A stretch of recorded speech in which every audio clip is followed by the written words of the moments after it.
O Fórum Econômico Mundial em Davos, na Suíça, entra hoje no terceiro dia. A gente tem acompanhado tudo com o Fernando Nakagawa, nosso enviado especial à Suíça. Dentre os temas abordados está a preservação do meio ambiente e, é claro, a preservação da Amazônia.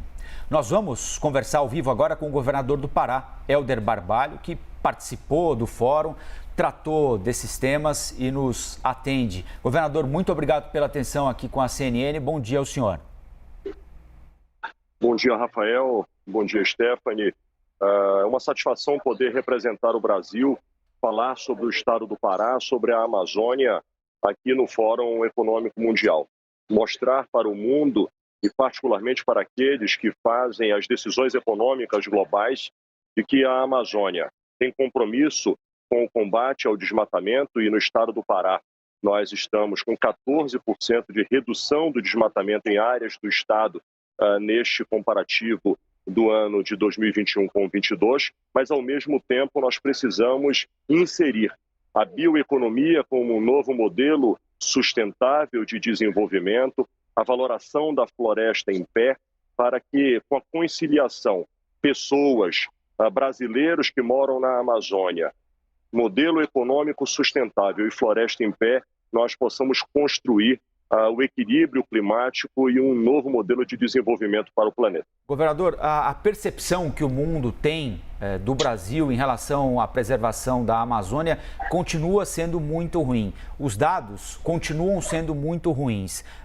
O que é que o senhor tem ouvido de investidores, de gestores internacionais, de representantes de outros países a respeito do que nós estamos fazendo como um todo com o meio ambiente por aqui? Agora há pouquinho eu acabei de noticiar recorde de destruição da Mata Atlântica em 15 estados, assim como a recorde de destruição no Pantanal e na Amazônia também. Os dados foram admitidos como muito ruins pelo general Hamilton Mourão, vice-presidente e presidente do Conselho da Amazônia.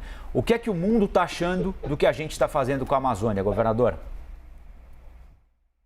É irreversível o processo em que não podemos mais conviver com o desmatamento ilegal.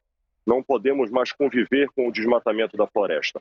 O estado do Pará está convidado aqui no fórum porque nós temos mostrado que nas áreas estaduais há redução do desmatamento. Mas não basta apenas discutir redução do desmatamento. É fundamental e por isso viemos aqui dizer que nós precisamos construir uma solução que envolva um novo modelo sustentável econômico. Nós precisamos garantir emprego e renda para os brasileiros que moram em nossa região. E por isto, a bioeconomia como caminho estratégico de sustentabilidade, como também a floresta em pé sendo uma oportunidade econômica que vai permitir a integração da pecuária, da lavoura e da floresta. Certamente, com isto, nós estaremos combatendo o desmatamento ao tempo em que garantimos oportunidade para os brasileiros amazônidas que moram e vivem na floresta. Governador, obrigada pela sua presença aqui também. Meu bom dia para o senhor. É sempre um discurso que parece assim muito oposto, né? Quando a gente fala do agronegócio e da floresta, e me parece que ainda não houve uma mudança de cultura ou de sensação mesmo de que as coisas podem andar juntas. Qual é o principal desafio hoje para o estado do senhor e para os estados da Amazônia, de uma maneira geral, para conseguir casar esses dois discursos e levar isso para fora e atrair o investimento internacional? Nós precisamos mostrar que é possível fazer pecuária sem precisar derrubar uma árvore sequer na nossa região. Stephanie, o estado do Pará tem 30 milhões de hectares de áreas com modificação, áreas antropizadas. Isso significa 2 vezes mais que o estado do Paraná inteiro, sendo o estado do Paraná o estado que mais produz no Brasil. O estado do Paraná produz 10 vezes mais do que o estado do Pará. Isso demonstra claramente que tudo que já tem de área mexida no Pará, se nós garantirmos a intensividade da produção, melhorarmos a nossa capacidade de produzir nas áreas já desmatadas, nós teremos muita produção, garantiremos oferta de alimento não apenas para o Brasil, mas para o planeta, continuaremos fortalecendo esta vocação econômica. Por outro lado, garantir que a floresta em pé componha o portfólio econômico das propriedades rurais. A integração pecuária, floresta e lavoura é determinante para que nós possamos conciliar a preservação ambiental com a geração de emprego na nossa região. O governador, além dessa questão da exploração de terras pelo agronegócio, de fazê-la da forma devida para levar desenvolvimento à região, mas ao mesmo tempo preservando o meio ambiente, conciliar duas coisas que são compatíveis, né? Não são necessariamente contraditórias. Há uma outra questão muito relevante no estado do Pará, por exemplo, que é a disputa que se dá agora no território indígena dos Caiapós, não é? Com a informação de que havia garimpeiros sequestrados pelos indígenas, porque esses garimpeiros teriam sido encontrados pelos indígenas explorando a terra indevidamente. Há um risco iminente de violência por lá. O senhor tem contado com o apoio da Polícia Federal, do IBAMA, ou seja, do governo federal, para tentar controlar o avanço do garimpo em área indígena no Pará, governador? Nós precisamos combater toda e qualquer ilegalidade, combater o desmatamento ilegal, combater a mineração ilegal, combater o garimpo ilegal.